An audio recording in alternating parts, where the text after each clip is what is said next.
Vamos a considerar ahora los procesos de la fase oscura que también se producen en el interior del cloroplasto o en el citoplasma de las células bacterianas.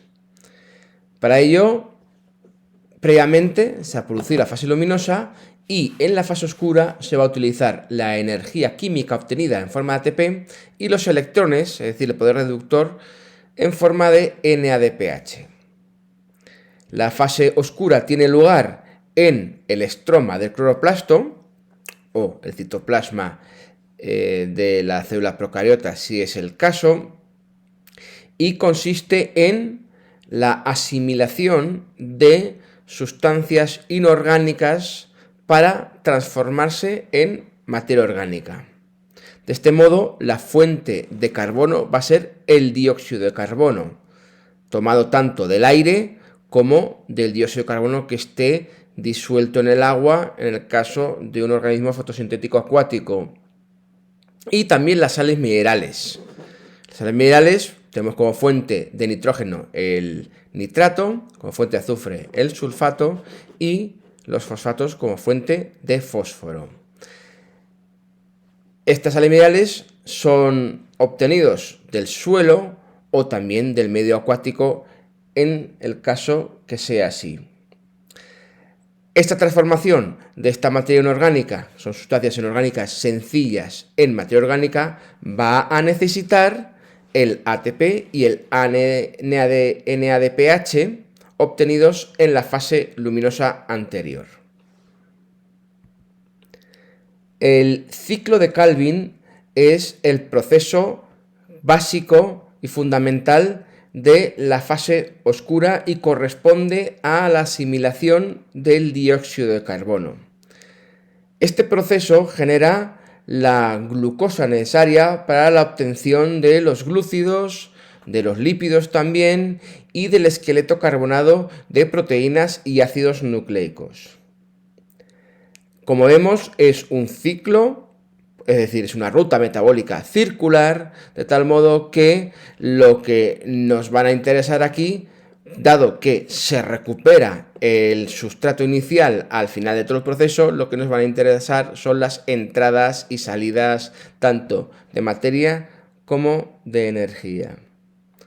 Vamos a distinguir en el ciclo de Calvin tres fases. La primera fase es la fase carboxilativa, en la cual la ribolosa 1,5-difosfato, que es esta de aquí, es una pentosa, se une a una molécula de dióxido de carbono para formar primero un compuesto inestable de 6 átomos de carbono que se escinde en dos moléculas de 3-fosfoglicerato. Estas moléculas tienen 3 átomos de carbono, como podemos ver, y como se forman 2, nos suman los 6 carbonos que tenemos entre los 5 de la ribolosa y el átomo del dióxido de carbono. Esta reacción está catalizada por la ribolosa 1,5-difosfato carboxilasa, conocida como rubisco por las iniciales. Esta se trata de la enzima sin duda más abundante de la biosfera porque se encuentran en todos los organismos fotosintéticos y además dentro de estos organismos fotosintéticos en todos los tejidos que tienen la función clorofílica. Una siguiente fase sería la fase reductiva, en la cual cada molécula de 3-fosfoglicerato sufre una serie de transformaciones. La primera sería la unión de un ATP para formar el 1,3-difosfoglicerato, es decir, ganamos un grupo fosfato más. Para ello se utiliza un ATP y se libera ADP. Y la energía que se libera en la escisión del ATP se utiliza para esta transformación. Por tanto, aquí tenemos una reacción que es endergónica y necesita el aporte energético del ATP. Luego el 1,3-difosfoglicerato se va a reducir gracias a los electrones aportados por el NADPH y se convierte en un gliceraldehído 3-fosfato y se libera el NADP+. Es decir, aquí gastamos también el poder reductor que se ha generado en la fase luminosa. Los tendríamos aquí, gasto ATP y gasto de poder reductor. El gliceraldehído 3-fosfato ya es una triosa, es decir, es un monosacárido con 3 átomos de carbono. Por lo tanto, si consideramos 6 moléculas de dióxido de carbono, pues a 6 moléculas de ribolosa 1,5-fosfato se le unirán estos 6 átomos de carbono y se formarán 12 moléculas de 3-fosfoglicerato y 12 triosas, o sea, 12 gliceraldehídos 3-fosfato. De estas 12, 2 triosas van a salir del ciclo de Calvin, que se ve aquí, para formar una glucosa. 2 triosas son, las triosas, repetimos, son monosacáridos con 3 átomos de carbono, 2 de ellas van a formar una glucosa que es un monosacárido con 6 átomos de carbono. Por lo tanto, hemos visto cómo en el ciclo de Calvin estos 6 CO2 acaban convirtiéndose en una glucosa. ¿Por qué? Porque aquí tenemos la ruta de transformación, como el gliceraldehído 3-fosfato, mediante una serie de transformaciones, muchas de ellas siguen el sentido inverso a la glucólisis, acaban desembocando en una glucosa.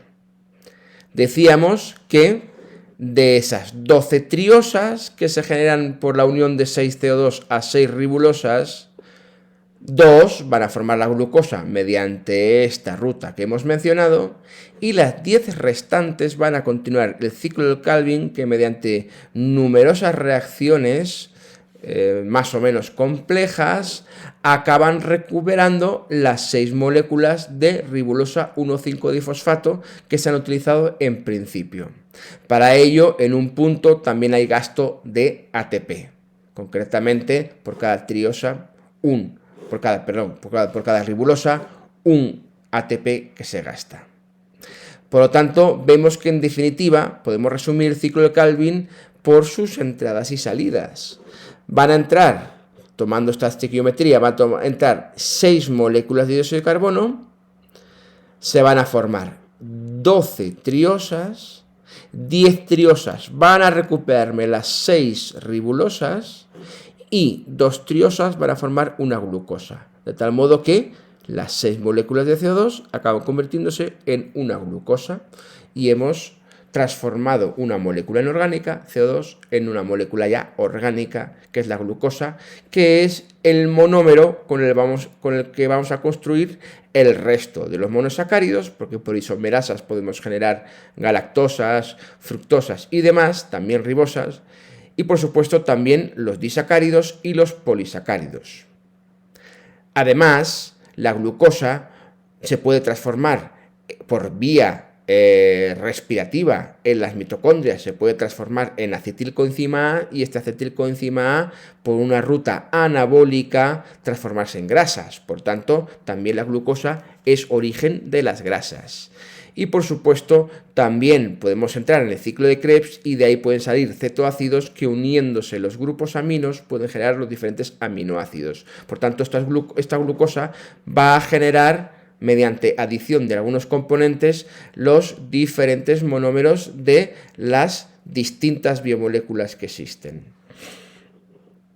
Además, podemos ver que en cada vuelta del ciclo se produce un gasto de ATP, concretamente 12 y 6, 18 ATPs, y el gasto de 12 NADPHs, obtenidos todos estos durante la fase luminosa. Ya por último, hemos dicho que el ciclo de Calvin permite obtener los glúcidos, los lípidos y el esqueleto carbonado del resto de las biomoléculas. Por ejemplo, los cetoácidos que puede generar la glucosa cuando entra el ciclo de Krebs pueden unirse a grupos aminos para formar aminoácidos, pero evidentemente el grupo amino tiene que provenir de una fuente de nitrógeno que va a ser el nitrato. Para ello, el nitrato, que es este de aquí, se tiene que reducir a amonio, que es el que generaría los grupos amino. Para eso utilizamos el poder reductor obtenido en la fase luminosa. De tal modo que este grupo amonio se une a un cetoácido, por ejemplo el alfa-cetoglutarato, para incorporar el grupo amino y convertirse en el glutamato, que es un aminoácido. Luego puede transformarse en los demás. Por lo tanto, así es como obtenemos los grupos aminos necesarios para obtener los distintos aminoácidos constituyentes de las proteínas. Y para eso necesitamos el nitrato, que tiene que ser tomado del suelo o del agua y reducido a amonio gracias al poder reductor y la energía obtenidas en la fase luminosa. Con el azufre pasaría otro tanto de lo mismo. Podemos ver que se toman sulfatos del medio y estos sulfatos, mediante el gasto de ATP y también de poder reductor, NADPH, se reducen a un sulfidrilo. Por ejemplo, pasamos del sulfato a los sulfidrilos, sulfodihidrógenos, sulfidrilos, que se incorporan en algunos componentes, como podría ser, por ejemplo, el aminoácido cisteína.